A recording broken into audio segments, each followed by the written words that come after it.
Ketua Komisi 7 DPR dari fraksi Partai Nasdem Sugeng Suparwoto dilaporkan ke MKD oleh AA mantan anggota DPR yang juga berasal dari partai yang sama, Partai Nasdem, terkait dugaan pelecehan secara verbal. Lebih lengkap soal ini kita akan tanyakan kepada Wakil Ketua MKD DPR Habibur Rahman dan Komisioner Komnas Perempuan Siti Aminah. Sore Ibu dan juga Bapak.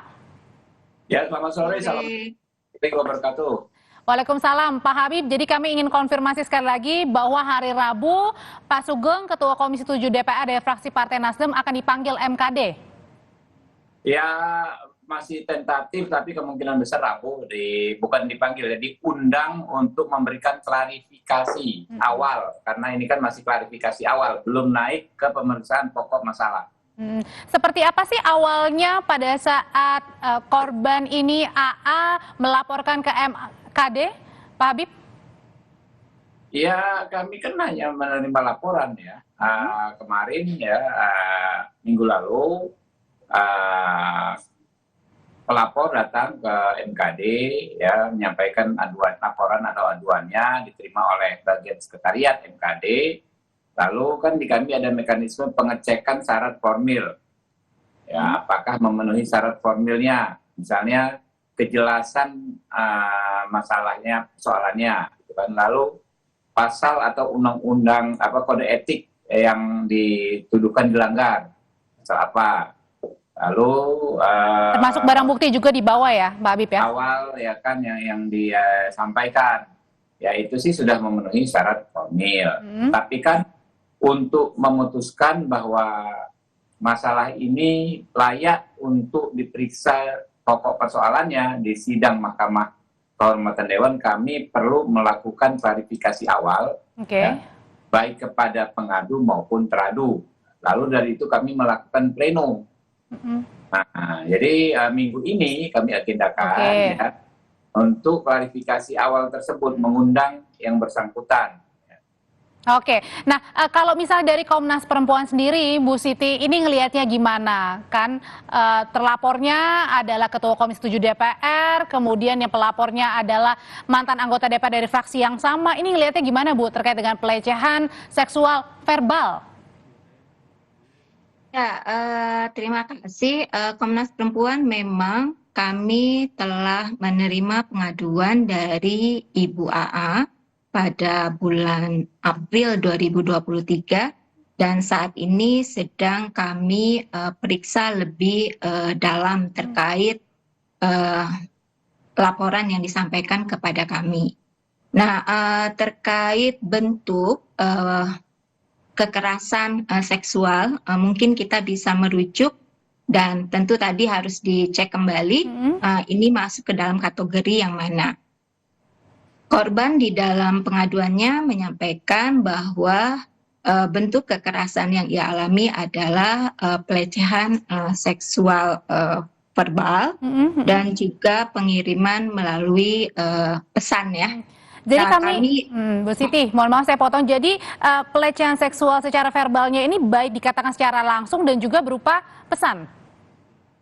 Iya. Nah, kalau kita lihat misalnya kita bisa acu ya ke Undang-Undang Tindak Pidana Kekerasan Seksual, Undang-Undang Nomor 12 Tahun 2022, pelecehan seksual itu kan ada pelecehan seksual non fisik.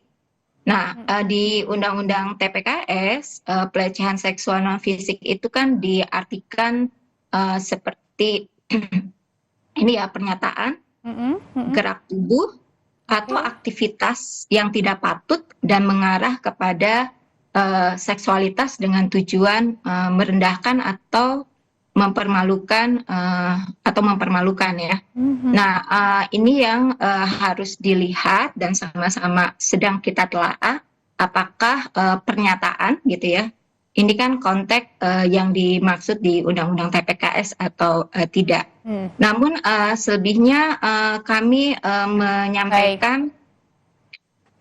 Oke, ya, kalau gitu saya ke Pak Habib dulu, Bu Siti, nanti saya akan bertanya lagi ke Bu Siti. Kalau gitu Pak Habib kan bukan hanya korban ini melapor ke MKD, tapi juga korban melapor ke Mabes Polri ya, ke Bareskrim begitu. Nah, nanti kalau dari MKD ini menunggu dulu dari Bareskrim proses pidananya atau sambil beriringan berjalan?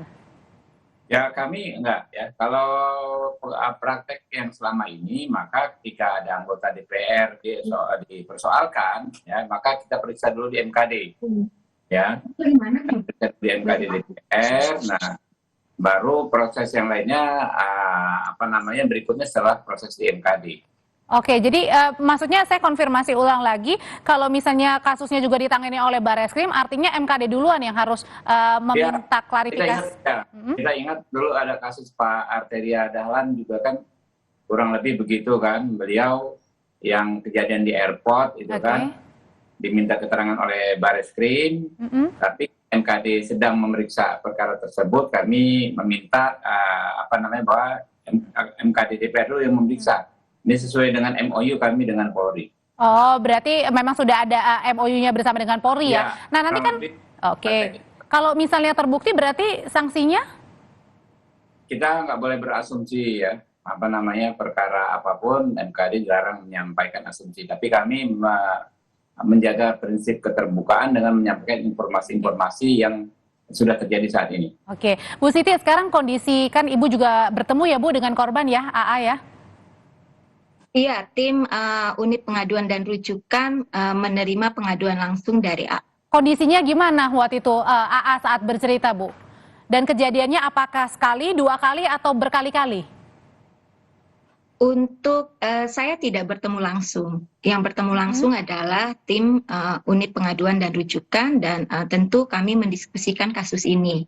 Nah, terkait bagaimana dan seperti apa, memang kami sudah membincangkannya, dan saat ini kasus sedang di dalam proses pendalaman lebih lanjut untuk penyikapan Komnas Perempuan terhadap kasus ini. Oke, Bu Siti, ada korban lain yang juga melapor? Sejauh dicek pengecekan kami tidak ada yang mengadukan untuk yang terduga itu Ibu AA. Oke, kalau misalnya dari Komnas Perempuan baru korban AA yang melapor, kalau dari MKD baru 1 laporan kah, atau mungkin justru sekarang bertambah, Pak Habib? Nah, tidak ada laporan lain, cuma 1. Baru AA ya. Nah, kalau gitu berarti Bu Siti, AA ini bercerita nggak pada saat pelecehan seksual verbal ini, waktu itu terlapor apa tujuannya begitu?